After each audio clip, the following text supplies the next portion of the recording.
Yiino nkwadde omulimu ku nnyumba eno. Kati agenda kubeera wano ng'ali bize asiga kalangi nga njijano nga wano nga katyame kali wano weka ka pink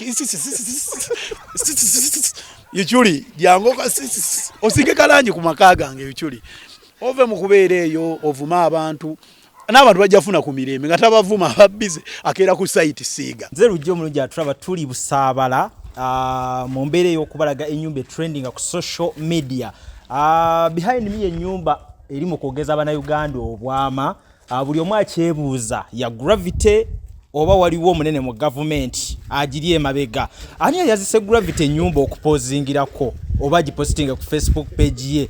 Gravity wabanga yenanyini kizimbe kino yatandika ddi okukiteekawo okukituusa wano ne plan gyakiinako byonna byagenda okubanga atubuulira musazeeko ekirungi nti wali mu area emmotoka ye weeri eparkinze. So anytime from now agenda kubanga atubuulya details ezikwata ku nyumba eno. Buli omu njagala tugenda okuva mu video olunaku lwaliro ng'otegedde woogwa abuuza ebyendagaano ansa ffe abaziina abuuza nti wano wa gravity ansa ffe abaziina yakikoze atya ansa ffe abaziina music we atabanyumira abamu akola ate ennyumba eno ansa ffe abaziina azerujja anoonya waaka waali nawanooza atuuse. Kale kamba tuuse ku gravity annyonnyole ensonga zonna nga bwe zigenda okuba nga ate zitambula nga tusinziira ebusaabala. Yaman wuyo ali kajuisi omubali gwa kamiliyoni gwe guvuga katupakase antilope yandaba neje tuvudde wala wangi yaman kiri kitya gravity mistede obulamu bwo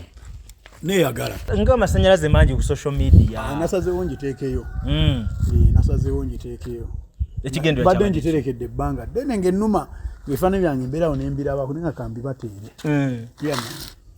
wanyize nnyo social media ate nayo kunyiigirako naye kusinga nonyiiga bayina ate abasanyuse be bangi ku social media lwakuba kati abantu abalina negative energy tubawa nnyo obudde naye ate abasanyuse bangi. Omanyi ebiseera ebisinga olina olaga abantu abakuwagira nobaga kati mwana mumpagidde ninawo kino ninawo kiri ate nga bikyajja bayirawo ebintu bingi kuba omuntu aliyo yeebuuza nti gravity gwe tumanyidde emunyonyo mu nyumba y'entonotono ate nejjeetya ate tosobola zimba nnyumba bbiri mulundi gumu. Nono teziri bbiri oyinza okuba kati ntaddeyo eno kati waliwo n'endala eri mu ssimu era ennuma nayo gyalangi bateereyo oyinza obutaba nnyumba kuba n'ebirala binjala okukola nja bateerayo ku birala era nabyo byebanyiize abaagala onyiiga n'abaagala osanyuka basanyuke.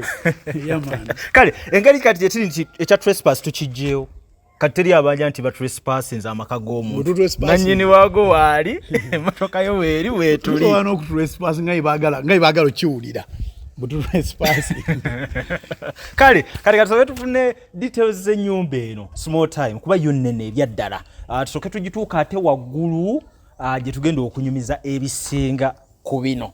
Kino kiggula luggi baganda baffe tuli mu maka ga gravity omuto jangu ondaga ebikwata ku nnyumba y'essebo abasirikale gye badde nakusooka kujja eno kulaga wano ngenda okukola wano omanyi ekifaananyi kigenda vaayo kirungi bulungi ng'ennyumba eno ewedde tennaggwa naye ate bwenaggwa abantu bagenda nnyumira kijja kuba nga kyakulambula si kwewaana nejja kuba kyakulambula na kuinspiringa baana.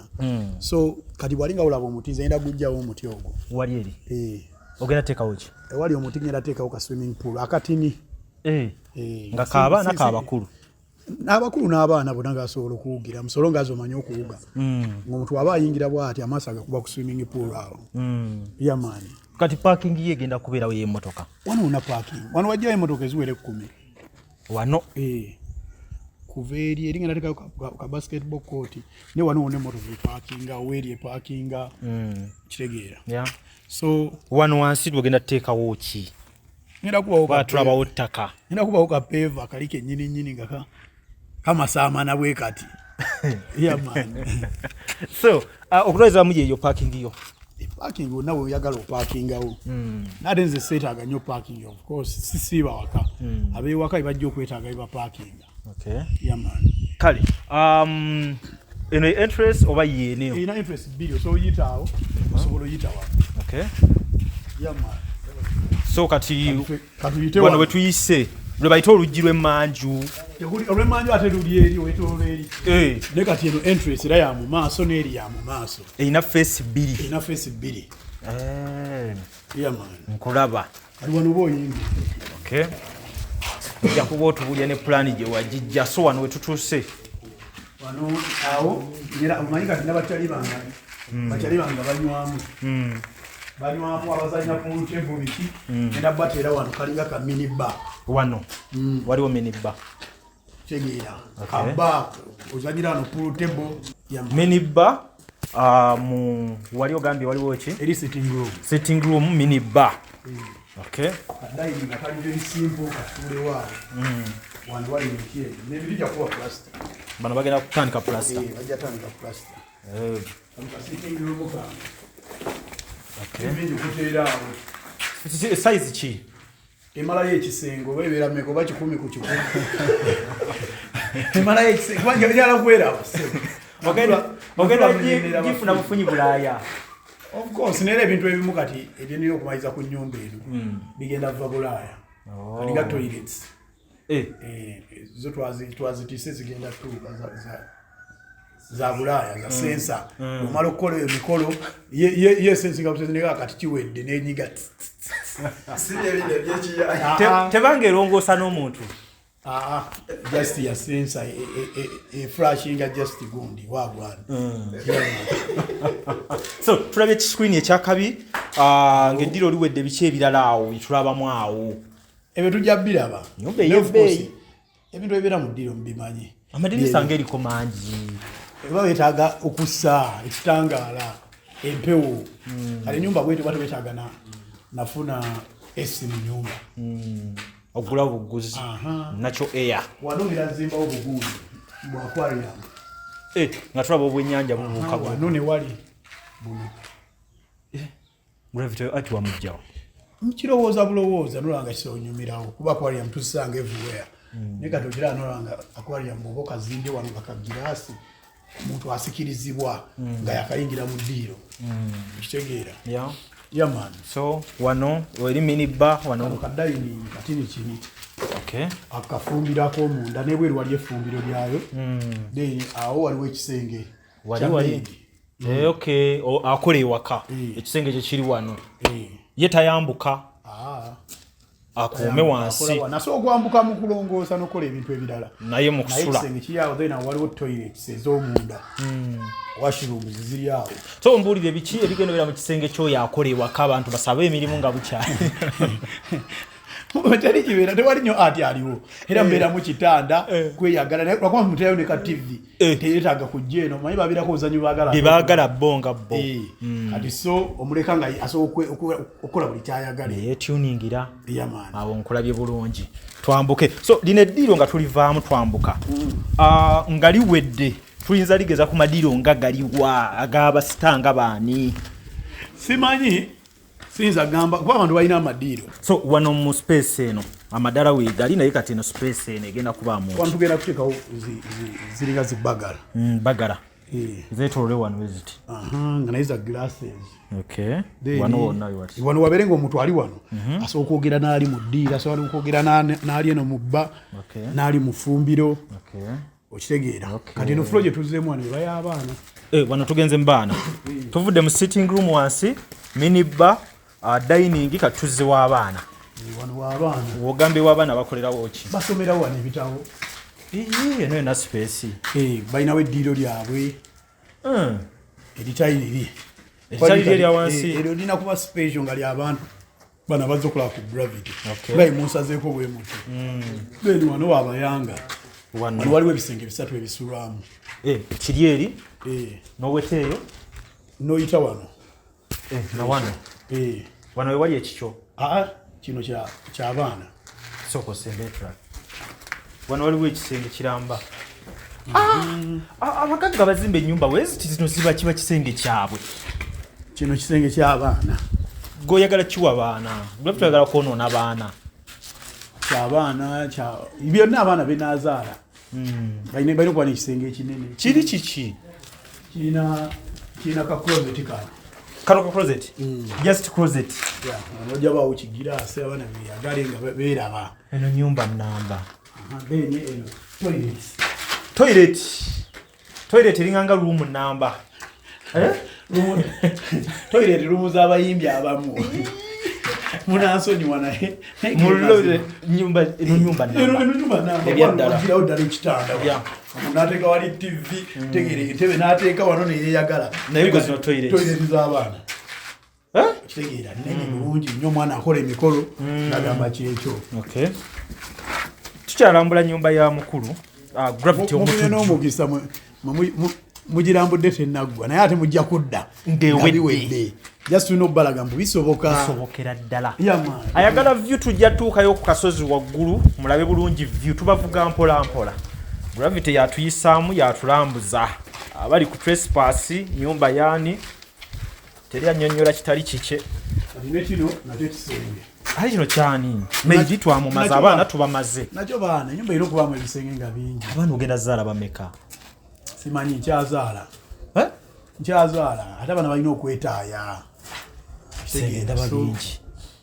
Kino ky'abaana nakyo kirina ka closet yako kirina toilet seat adungi. Baba. Eno closet. Soka tuli mu face ya nyumba ndala. Eno face ndala. Eno closet nayo. No dinisa. TV ebirawundi yekyanga. Nakino ky'abaana. Nakyo ky'abaana. Nkolerera abaana. Kale nkolerera. Ogenda zaala abaana bangi. Ogenda zaala abaana bangi. Nkolerera abaana boy. Naye muno omanyi nti obula. Otambula obubi oyinza okubula. Kati eno gye tudda wa? Eno we wange. Wano we tudda kati. Eno we wange. Naye boy ofunye omukisa. Mate ziri wagu. Sajja musanze ku site. Mate ziri wagu nnyonnyola gye kasi. Bana bantu balina omumanya. Baba. Manyi naye kati wano. Kati wano ng'akoyerawo ng'ate nyumba ekyayambuka. Tukyayambuka tulina okugenda tumaleyo eri. So wano otandise zooni ya taata. Zooni nyinimu. Yange ne mukyala wange. Okuva wali we tutandikidde. Okwambuka wano kati. Tuvudde mu baana kati tuzze ku maama ne taata w'enju. Ne musaaga. Ajja tuuya ssente gye yazikolera. Kati eno studio. Omanyize ndi muziki ndi wa ndongo. Kati eno studio ka studio kange akewaka. So vibe weeyinnya. Ng'ojja ng'okuba. Ng'ojja wano studio ng'osetingawo ebintu bajje kasi nga bajja bakubalaga. Ekitegeera. Wano studio. Kano ka balcony. Wano lekawo fresh air oba ogenda zibawo. Eno giraasi wano ogenda beerawo giraasi. Wano wonna. Then naawo ka giraasi ka balcony naye nga ka giraasi. Okay. Yeah. Tulambula ennyumba eri mu kutambula. Then eno makulu ga kubalaga kifaananyi. Tukyali mu zooni ya mukulu Gravity eno zooni ye kati mu nju. Eno nayo kisenge. Kati kino kiba kyani eri studio kino kisenge. Kyange wenyigira we mbanyize ne mukyala wange. Azo okunyiza. Mu kifo ky'okufuluma n'ogenda mu hoteri webakeeyo. Odde no mu kisenge ekyo. Nopowa. Ate yina kwa kya black kyonna. Kino ngenda kisiiga black. Lwaki black? Njala nnyo kala ya black. Buli kimu kigenda obeera mu ruumu eyo kigenda kuba kiddugavu. Black. Olanga ezo pipe ezo. Zino pipe zino zeri mukola. Ago masannyalaze bayigawo. Wano bali mu gatambu. Kati ngenda gikola okuva ku kitanda. Black. Land bweno siga wa black. Tiles nga za black. Right. Ceiling nayo ya black. Buli kimu kigenda kuba kya black. Kino wakiko power. Ekigendero kiri emabega w'ekyo. Just njagala nnyo kala ya black. Just kwagala kala. Bere nga ndi mu nzikiza ate nange ndi wa black. Ekinaabiro kyamu ekiri. Namu ekinaabiro toilet bikoze bitya. So kino ekisenge Gravity mwanyiigira eri studio. Kale. Twambuka tukkirira. Kati eno master bedroom. Master bedroom. Kyekisenge ekikulu. Ekigatta ensonga. Nsonga ki? Kati tulinawo ka balcony kano.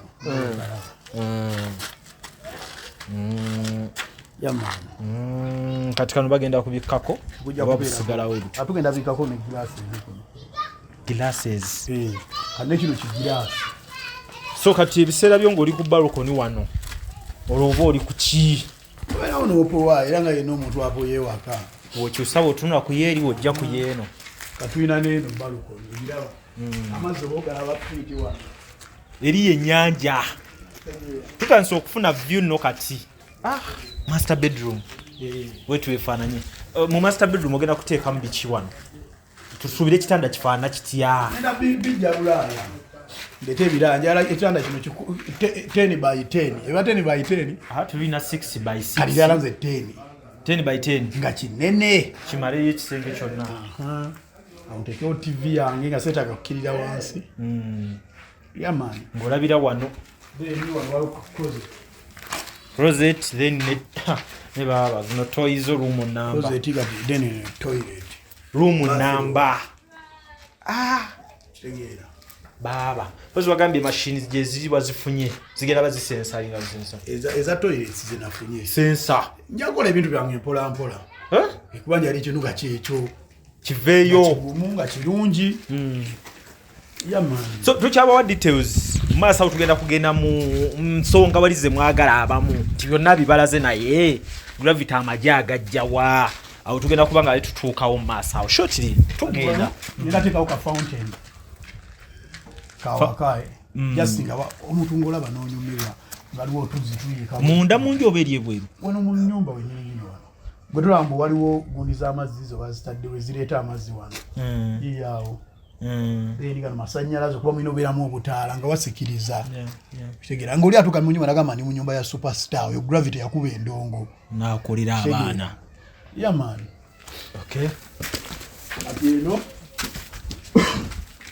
biba bikyuseemu eno gye tulaga so ka tuvudde ku ewa gravity tuvudde ku level yo neno wakyaliwo wano wange zino zona giraasi wano yateekawo ebigiraasi wonna glasses wano wano wona tukyaliwa gravity atulinayo kano kaki oba bakayite batya kagenda kuba kagiraasi ng'oli mu glass wano era sibawo ne giraasi newalira egiraasi omusooka okutuula eno waggulu ne munyumyamu ne mukyalawo ne bakyaliibo te ne mulaba ensi ne mulaba weather eri yonna nnyanja emmango olaba nnyanja engulu olaba nnyanja ennyanja tugirina buli sayidi naye baba nkooye ewange olina okuba nga wakola olina okuba nga okola jimu